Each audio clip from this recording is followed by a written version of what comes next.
Home tuitions एक ऐसी चीज जिसके ऊपर तुम्हारे पेरेंट्स तुमसे और तुम्हारे स्कूल से ज्यादा भरोसा करते हैं। उन्हें लगता है कि अगर तुमको क्लास में टॉप करना है, तुमको सबसे अच्छे नंबर लाना है, तो तुम वो खुद नहीं कर सकते हो। इसके लिए तुम्हें चाहिए एक होम ट्यूटर जो तुम्हें घर पे आके पढ़ाए और ये मैं आसमान की ऊंचाइयों में और तुमको पूरे क्लास में टॉप कराए। और ऐसा बिल्कुल मेरी मम्मी को लगता था। उन्हें लगता था कि अगर मुझे अच्छे नंबर लाने हैं तो उसके लिए मुझे चाहिए एक होम ट्यूटर जो मुझे घर आके पढ़ाए और मैं टॉप कर जाऊं।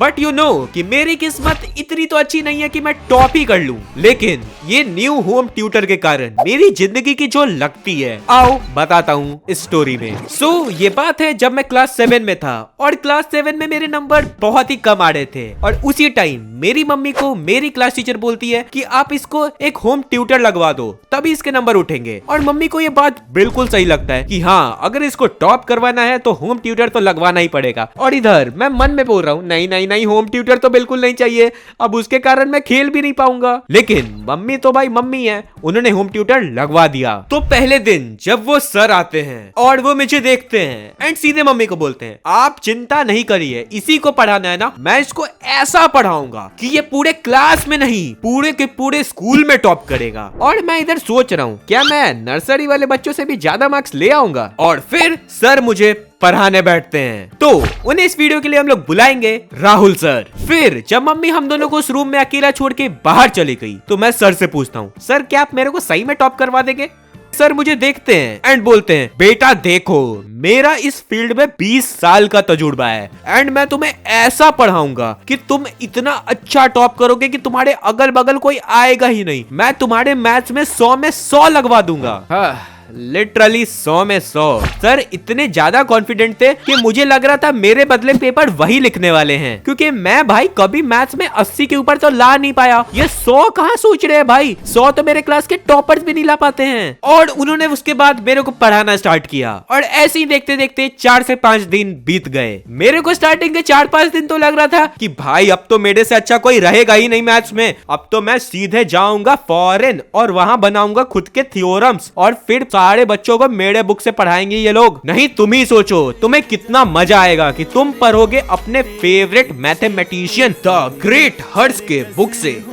तो ज्यादा ही फेंक दिया मैंने। तो देखो उस टाइम तक मेरे को लग रहा था कि हाँ मैं मैथ्स में अच्छा हो रहा हूँ। बट 3 से 4 दिन के बाद सर आते हैं एंड बोलते हैं कि आज मैं लूंगा तुम्हारा टेस्ट। मैं बोलता हूँ सर टेस्ट, अभी तो हमें पढ़े हुए 4 दिन भी नहीं हुए है ना। वो बोलते हैं हाँ टेस्ट लूंगा मैं तुम्हारा, तुम्हें क्या लगा तुम्हें ऐसे ही 100 में 100 आ जाएंगे, मैं तुम्हारा हर 4 दिन में टेस्ट लूंगा। और ये सुनते ही मेरे पैरों तले जमीन खिसक गई। तुम सोचो तुम डेली मैथ्स ही पढ़ रहे हो और हर 4 दिन में टेस्ट दिए जा रहे हो। नहीं मुझे कौन सा IIT निकालना है यार, अभी तो मैं क्लास 7 में हूँ, मुझे तो बस सर्कल का एरिया याद रह जाए इतना ही काफी है। बट नहीं, उन्हें तो मुझे टॉप ही करवाना था। देखो मेरी मम्मी ने उन्हें रखा था कि वो सारे सब्जेक्ट पढ़ाए मुझे, पर वो मेरे को मैथ्स ही पढ़ा रहे थे लगातार 4 दिन से। पता नहीं उन्हें बाकी सब्जेक्ट आता था कि नहीं, पर वो मैथ्स ही पढ़ा रहे थे। उनके अंदर एक जज्बा आ गया था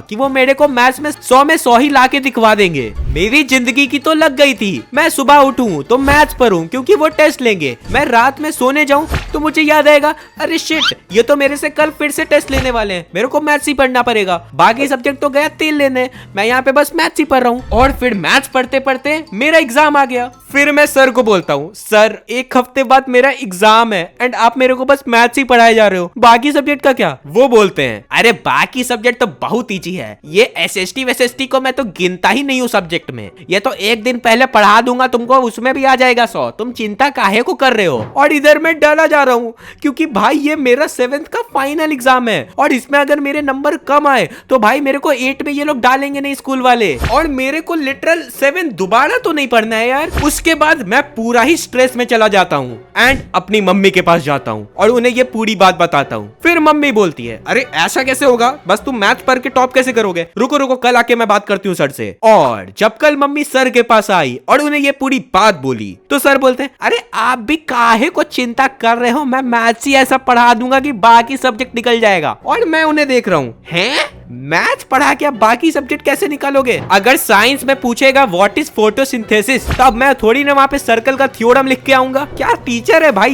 ये मेरे को तो फेल ही करवा के छोड़ेंगे। और फिर मम्मी भी वहाँ से चली गई और ये मेरे को दोबारा मैथ्स पढ़ाने लगे। और लिटरल वो 7 दिन इन्होंने मेरे को मैथ्स ही पढ़ाया बस। और मेरे अंदर तो होप चला गया था कि अब मैं कुछ भी कर लूं, मैं 7th में पास तो हो ही नहीं रहा हूँ। लेकिन मेरे अंदर ये जज्बा था कि मैं कैसे भी करके पास तो हूँगा यार। मैं दोबारा भाई अपने जूनियर्स के साथ तो नहीं पढ़ रहा हूँ, इसलिए मैंने खुद से बाकी सब्जेक्ट पढ़ना स्टार्ट कर दिया। वो मेरे को मैथ्स पढ़ा रहे थे और उन्होंने दूसरा सब्जेक्ट बस मेरे को एग्जाम से 1 दिन पहले पढ़ाया। और उसके बाद आता है एग्जाम्स। तो देखो, एग्जाम जब स्टार्ट हुआ मैं तो पूरा डरा हुआ था कि अब किस टाइप का पेपर आएगा एंड क्या होगा। और धीरे धीरे करते हुए सारे सब्जेक्ट्स के एग्जाम्स हुए और मैंने सबको लिख दिया। एंड फिर थी बारी रिजल्ट्स की। तो रिजल्ट वाले दिन जब मैं मम्मी के साथ स्कूल जाता हूँ एंड अपने क्लास टीचर से मिलता हूँ, वो मेरा रिपोर्ट कार्ड निकालती है और देखती है, फिर वो मेरा चेहरा देखती है। और इधर अंदर मैं सोच रहा हूँ, हाँ भाई अब बोल दो मैम आप कि मैं फेल हो गया और मेरे को दोबारा से क्लास 7 में रहना है। एंड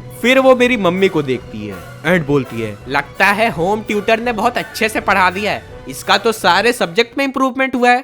सारे सब्जेक्ट में इंप्रूवमेंट? ये कैसे हो गया? फिर मैम बोलती है, सब कुछ तो सही है लेकिन ये मैथ्स में 100 में 34 कैसे आया इसको? लिटरल 100 में 34। मैंने एक होम ट्यूटर रखा, उसने 1 महीने मेरे को दबा के मैथ्स पढ़ाया, लेकिन मेरे को नंबर कितने आए? 34। मेरे को तो बिना पढ़े मैथ्स आ रहे थे 70। ये क्या हो गया? फिर मेरी मम्मी मुझे देखती है एंड मैं मम्मी को देखता हूँ और फिर मैं मम्मी को बोलता हूँ, मम्मी देखो बाकी सब्जेक्ट मैं खुद से पढ़ के दे रहा हूँ, ये मैथ्स का मुझे नहीं पता बिल्कुल। फिर मम्मी बात करती है मैम से और कहती है कि सर तो इसको लिटरल 1 महीने से मैथ्स ही पढ़ाए जा रहे हैं, बाकी सब्जेक्ट तो इसने खुद से पढ़ के दिए। मैम भी एकदम शॉक होगी, बोलती है क्या इसने बाकी सब्जेक्ट पे खुद से पढ़ के नंबर ले आए? हाँ, मेरी मैम को भी मेरे ऊपर भरोसा नहीं था कि मैं खुद से पढ़ के नंबर ले आऊंगा। लेकिन मैम और भी शॉक होती है जब उन्हें पता चलता है कि वो सर मेरे को 1 महीने से मैथ्स ही पढ़ाए जा रहे थे। पता नहीं गाइस मेरे साथ क्या हुआ था, बाकी सब्जेक्ट तो मेरा एकदम बढ़िया चला गया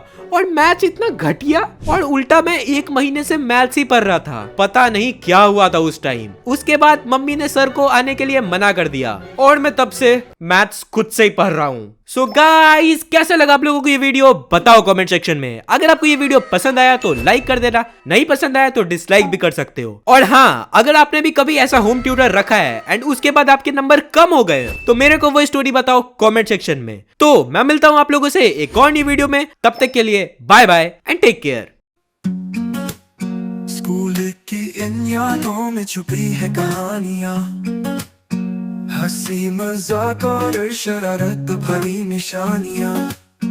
प्रिंसिपल और टीचर्स ने मिलके किया जिंदगी खराब, फिर भी वही दिन लगते हैं अब सबसे लाजवाब।